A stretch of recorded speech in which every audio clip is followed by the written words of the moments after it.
ഭീകരതാവളം തകർത്തതിന്റെ വിശദാംശങ്ങൾ colonel Sophia Qureshi വാർത്താസമ്മേളനത്തിൽ വിശദീകരിച്ചു. വ്യോമസേന വിംഗ് കമാൻഡർ വ്യോമിക സിംഗ്, കരസേന കേണൽ സോഫിയ ഖുറേഷി എന്നിവരും വാർത്താസമ്മേളനത്തിൽ പങ്കെടുത്തു.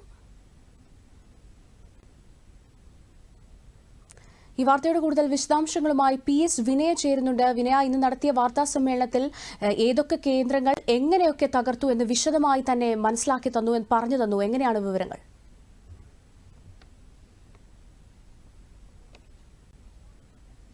പഹൽഗാം ഭീകരാക്രമണത്തിന് ഇന്ത്യ കനത്ത തിരിച്ചടി നൽകിയിരിക്കുന്നു ഓപ്പറേഷൻ സിന്ദൂറിലൂടെ. ഈ ഓപ്പറേഷൻ സിന്ദൂറിൽ ഏതൊക്കെ കേന്ദ്രങ്ങളാണ് ആക്രമിച്ചത്, എന്തുകൊണ്ട് ആ കേന്ദ്രങ്ങൾ ആക്രമിച്ചു എന്നുള്ള കാര്യം ഇന്ന് രാവിലെ 10:30 നടത്തിയ വാർത്താ സമ്മേളനത്തിൽ കൃത്യമായും സൈന്യവും വിദേശകാര്യ മന്ത്രാലയവും ചേർന്ന് നടത്തിയ വാർത്താ സമ്മേളനത്തിൽ വിശദീകരിച്ചിട്ടുണ്ട്. ജീന സൂചിപ്പിച്ചതുപോലെ കേണൽ സോഫിയ ഖുറേഷി കരസേനയെ പ്രതിനിധീകരിച്ച്, വിംഗ് കമാൻഡർ വ്യോമിക സിംഗ് വ്യോമസേനയെ പ്രതിനിധീകരിച്ച് ഈ വാർത്താ സമ്മേളനത്തിൽ പങ്കെടുത്തു. ഏതൊക്കെ ക്യാമ്പുകൾ, ഏതൊക്കെ സ്ഥലങ്ങളിൽ ആക്രമിക്കപ്പെട്ടു എന്നുള്ള കാര്യം സാറ്റലൈറ്റ് ഇമേജുകൾ ഉപയോഗിച്ച്, അതിന്റെ ആക്രമണത്തിന്റെ കൃത്യമായിട്ടുള്ള മാപ്പിംഗ് ഉപയോഗിച്ച് വീഡിയോ ദൃശ്യങ്ങൾ വെച്ച് തന്നെ ഇതിൽ വിശദീകരിക്കുകയുണ്ടായി. ആ വാർത്താ സമ്മേളനത്തിൽ പറഞ്ഞിരിക്കുന്നത് 9 കേന്ദ്രങ്ങളിലായി 21ഓളം ഭീകര ക്യാമ്പുകളിൽ ഇത്തരത്തിലുള്ള ആക്രമണം, എയർ സ്ട്രൈക്ക്, യുദ്ധവിമാനങ്ങൾ വഴിയുള്ള മിസൈൽ ആക്രമണം, പ്രിസൈസ് അറ്റാക്ക് നടത്തിയിട്ടുണ്ടെന്നാണ്. അതായത് മുസഫറാബാദ്, അതായത് ആദ്യം പാക് അധീന കാശ്മീരിലെ 5 സ്ഥലങ്ങളിൽ ആക്രമണം നടത്തിയിട്ടുണ്ട്. അത് മുസഫറാബാദിലെ സവായ് നല്ല എന്ന് പറയുന്ന സ്ഥലം, അത് ലഷ്കർ ഇ തോയ്ബയുടെ ഒരു പ്രധാനപ്പെട്ട കേന്ദ്രമാണ്.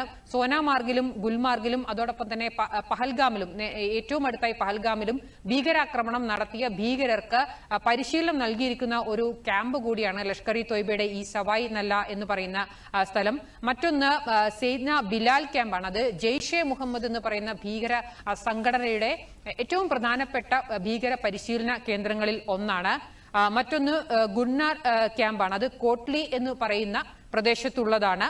മറ്റൊന്ന് ബർണാല ക്യാമ്പ്, ഇത് ബിംബേർ ഏരിയയിൽ വരുന്ന ഭാഗമാണ്. അബ്ബാസ് ക്യാമ്പ്, ഇതും കോട്ട്ലിയിൽ പെടുന്ന ഭാഗമാണ്. ഇത്രയും സ്ഥലങ്ങളിലാണ് പാക് അധീന കാശ്മീരിൽ ഇന്ത്യയുടെ വ്യോമസേന യുദ്ധവിമാനങ്ങൾ മിസൈൽ ആക്രമണം നടത്തി അവിടെയുള്ള ഭീകര ക്യാമ്പുകൾ നശിപ്പിച്ചത്. 100ഓളം ഭീകരർ ഈ പരിശീലന ക്യാമ്പുകളിലെല്ലാമായിട്ട് പരിശീലനം നടത്തിക്കൊണ്ടിരിക്കുന്നുണ്ടായിരുന്നു. പാക് സൈന്യത്തിന്റെയും അതോടൊപ്പം തന്നെ പാക് ചാരസംഘടനയായ ISIയുടെയും എല്ലാം പിന്തുണയിൽ ഏറ്റവും അത്യാധുനിക ആയുധങ്ങൾ, അതിനുള്ള കമ്മ്യൂണിക്കേഷൻ ടെക്നോളജികൾ, സൈന്യം ഉപയോഗിക്കുന്ന വിവര സാങ്കേതിക ഉപകരണങ്ങൾ, ഇതിലെല്ലാം തന്നെയാണ് ഈ ഭീകരർക്കെല്ലാം തന്നെ ഇവിടെ പരിശീലനം നൽകിക്കൊണ്ടിരുന്നത്. ഇനി പാകിസ്ഥാനിൽ ഒരു 4 മേഖലകളിലായിട്ട് മിസൈൽ ആക്രമണം കൃത്യമായി നടത്തിയിട്ടുണ്ട്. അതൊന്ന് സിയാൽകോട്ടിലുള്ള സെർജൽ ക്യാമ്പാണ്. ഇത് അന്താരാഷ്ട്ര അതിർത്തിക്ക് അടുത്തായിട്ട് വരുന്നതാണ്. മറ്റൊന്ന് മെഹമൂന ജായ എന്ന് പറയുന്ന ക്യാമ്പാണ്. ഇത് പട്ടാൻ കോട്ടിലടക്കം ഭീകരാക്രമണം നടത്തിയ ഭീകരർക്ക് പരിശീലനം നൽകിയ ക്യാമ്പാണ്. ഹിസ്ബുൾ മുജാഹിദീന്റെ ഏറ്റവും പ്രധാനപ്പെട്ട ക്യാമ്പുകളിൽ ഒന്നാണ്.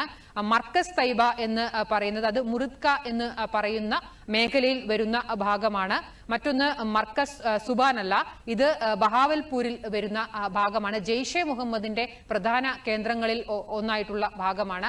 ഈ മേഖലകളിലെല്ലാം മിസൈലുകൾ ഉപയോഗിച്ചുകൊണ്ട് കൃത്യമായിട്ടുള്ള പ്രിസിഷൻ സ്ട്രൈക്ക് നടത്തിയിരിക്കുന്നു എന്ന് ഇപ്പോൾ സൈന്യം തന്നെ വ്യക്തമാക്കിയിരിക്കുന്നത്. പ്രിസിഷൻ സ്ട്രൈക്ക് എന്ന് പറഞ്ഞാൽ ഏതാണോ ലക്ഷ്യം, ആ ലക്ഷ്യത്തിൽ കൃത്യമായി ആക്രമണം നടത്തും. അതിന് ചുറ്റുമുള്ള ഭാഗങ്ങളിലേക്ക് ഇതിന്റെ നാശനഷ്ടങ്ങളോ മറ്റു പ്രതിധ്വനികളോ ഒന്നും ചെല്ലാത്ത രീതിയിൽ കൃത്യമായി ആ ലക്ഷ്യത്തെ മാത്രം തകർക്കുക.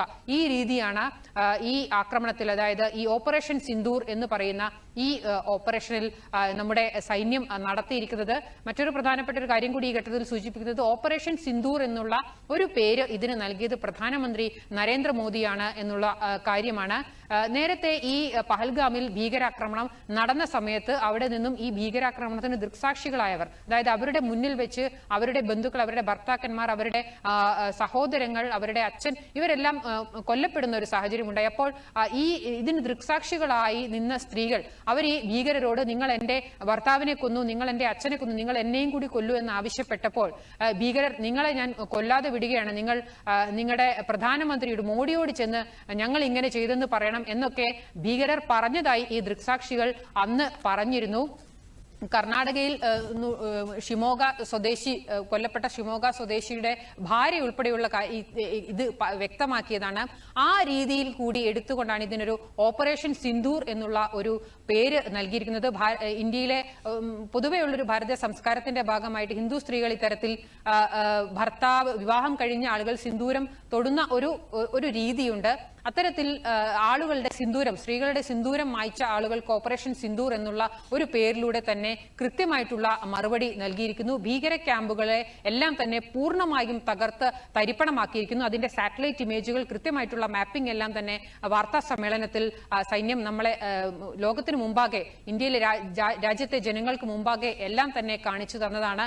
യാതൊരു വിധത്തിലുള്ള സംശയങ്ങൾക്കോ ഊഹാപോഹങ്ങൾക്കോ ഒന്നും തന്നെ അടിസ്ഥാനമില്ലാത്ത വിധം കൃത്യമായിട്ടുള്ള പദ്ധതി ആസൂത്രണം ചെയ്ത് നടപ്പിലാക്കിക്കൊണ്ട് അതോടൊപ്പം തന്നെ ലോകരാജ്യങ്ങളുടെ മുഴുവൻ വിശ്വാസവും പിന്തുണയും ആർജിച്ചുകൊണ്ട് ഉള്ള ഒരു ആക്രമണം, ഒരു പ്രത്യാക്രമണമാണ് ഇന്ത്യയുടെ ഭാഗത്തു നിന്നും ഉണ്ടായിരിക്കുന്നത്. ഈ ജെയ്ഷെ മുഹമ്മദിന്റെ ഏറ്റവും ഉന്നത നേതാവായിട്ടുള്ള ഹാഫിസ് സയ്യിദിന്റെ നിരവധി ബന്ധുക്കളടക്കം ഈ ആക്രമണത്തിൽ കൊല്ലപ്പെട്ടതായിട്ട് വിവരങ്ങൾ വരുന്നുണ്ട്. ഹാഫിസ് സയ്യിദിന്റെ തന്നെയായിട്ടൊരു പ്രസ്താവന ഇത് സംബന്ധിച്ച് വന്നിട്ടുണ്ട്. അയാളുടെ 10 ബന്ധുക്കൾ ഈ ആക്രമണത്തിൽ കൊല്ലപ്പെട്ടിട്ടുണ്ട്. അവരുടെ ശവസംസ്കാര ചടങ്ങുകൾ ഇന്ന് വൈകിട്ടെല്ലാം നടക്കും എന്നുള്ള രീതിയിൽ. അതായത് കൃത്യമായി ഏതൊക്കെ സ്ഥലങ്ങളിലാണോ ഭീകരർ പരിശീലനം നേടുന്നത്, ഇന്ത്യയിൽ നടത്തിയ ഭീകരാക്രമണത്തിൽ ഏതൊക്കെ സ്ഥലങ്ങളിൽ പരിശീലനം ഈ ഭീകരർക്ക് നൽകിയിട്ടുണ്ട്, ആരൊക്കെ ഇതിന് നേതൃത്വം നൽകിയിട്ടുണ്ട്, ആരൊക്കെ ഇതിന്റെ ആസൂത്രണം നടത്തിയിട്ടുണ്ട്, അവരെ എല്ലാം തന്നെ കൃത്യമായി തിരഞ്ഞുപിടിച്ചുകൊണ്ട് വളരെ കൃത്യമായിട്ടുള്ള ഇന്റലിജൻസ് വിവരങ്ങളുടെ അടിസ്ഥാനത്തിൽ അത്രയും പ്ലാൻ ചെയ്തുകൊണ്ട്, ആസൂത്രണം ചെയ്തുകൊണ്ട്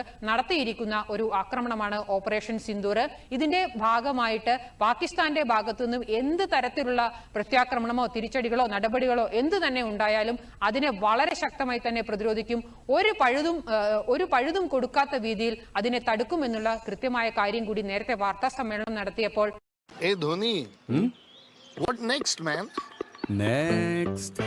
മുന്നോട്ട് പോണം, പക്ഷെ നേരെ ആവണമെന്നില്ല. ഇടയ്ക്ക് പ്ലാൻ മാറ്റിയില്ലെങ്കിൽ പിന്നെ അതിലെന്താ രസം?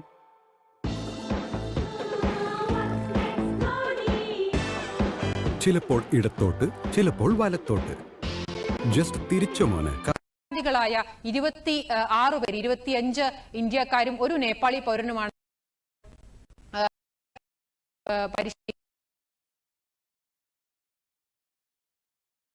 ായിട്ട് വിവരങ്ങൾ വരുന്നുണ്ട്. ഹാഫിസ് സയ്യിദിന്റെ തന്നെയായിട്ടൊരു പ്രസ്താവന ഇത് സംബന്ധിച്ച് വന്നിട്ടുണ്ട്. അയാളുടെ 10 ബന്ധുക്കൾ ഈ ആക്രമണത്തിൽ കൊല്ലപ്പെട്ടിട്ടുണ്ട്. അവരുടെ ശവസംസ്കാര ചടങ്ങുകൾ ഇന്ന് വൈകിട്ടെല്ലാം നടക്കും എന്നുള്ള രീതിയിൽ. അതായത് കൃത്യമായി ഏതൊക്കെ സ്ഥലങ്ങളിലാണോ ഭീകരർ പരിശീലനം നേടുന്നത്, ഇന്ത്യയിൽ നടത്തിയ ഭീകരാക്രമണത്തിൽ ഏതൊക്കെ സ്ഥലങ്ങളിൽ പരിശീലനം ഈ ഭീകരർക്ക് നൽകിയിട്ടുണ്ട്, ആരൊക്കെ ഇതിന് നേതൃത്വം നൽകിയിട്ടുണ്ട്, ആരൊക്കെ ഇതിന്റെ ആസൂത്രണം നടത്തിയിട്ടുണ്ട്, അവരെ എല്ലാം തന്നെ കൃത്യമായി തിരഞ്ഞുപിടിച്ചുകൊണ്ട് വളരെ കൃത്യമായിട്ടുള്ള ഇന്റലിജൻസ് വിവരങ്ങളുടെ അടിസ്ഥാനത്തിൽ അത്രയും പ്ലാൻ ചെയ്തുകൊണ്ട്, ആസൂത്രണം ചെയ്തുകൊണ്ട് നടത്തിയിരിക്കുന്ന ഒരു ആക്രമണമാണ് ഓപ്പറേഷൻ സിന്ദൂർ. ഇതിന്റെ ഭാഗമായിട്ട് പാകിസ്ഥാന്റെ ഭാഗത്തുനിന്നും എന്ത് തരത്തിലുള്ള പ്രത്യാക്രമണമോ തിരിച്ചടികളോ നടപടികളോ എന്തു തന്നെ ഉണ്ടായാലും അതിനെ വളരെ ശക്തമായി തന്നെ പ്രതിരോധിക്കും. ഒരു പഴുതും കൊടുക്കാത്ത രീതിയിൽ അതിനെ തടുക്കുമെന്നുള്ള കൃത്യമായ കാര്യം കൂടി നേരത്തെ വാർത്താ സമ്മേളനം നടത്തിയപ്പോൾ വിംഗ് കമാൻഡർ വ്യോമിക സിംഗ് സൂചിപ്പിക്കുകയുണ്ട്. എന്തായാലും പാകിസ്ഥാൻ നടത്തിയ ഈ ഭീരുത്വത്തിന് 10-30 വർഷത്തോളമായി ഇന്ത്യയിലേക്ക് ഭീകരരെ കയറ്റി അയച്ചുകൊണ്ടിരിക്കുന്ന ഒരു ഭീകരവാദത്തിന്റെ ഉൽപാദന കേന്ദ്രമായിട്ടുള്ള പാകിസ്ഥാന് കനത്ത മറുപടി തന്നെ നൽകിയിരിക്കുന്നു. പഹൽഗാമിൽ കൊല്ലപ്പെട്ട നിരപരാധികളായ 26 പേർ, 25 ഇന്ത്യക്കാരും ഒരു നേപ്പാളി പൗരനുമാണ്, നിരായുധരായ പൗരന്മാരാണ് അവിടെ കൊല്ലപ്പെട്ടത്. അവർക്കെല്ലാം നീതി ഉറപ്പാക്കാനായിട്ട് ഇത്തരത്തിലൊരു ശക്തമായിട്ടുള്ള നടപടി ഇന്ത്യ സ്വീകരിച്ചിരിക്കുന്നു ഓപ്പറേഷൻ സിന്ദൂറിലൂടെ. ശരി, വ്യക്തമാണ്. PS വിനയാണ് വിവരങ്ങൾ നൽകിയത്.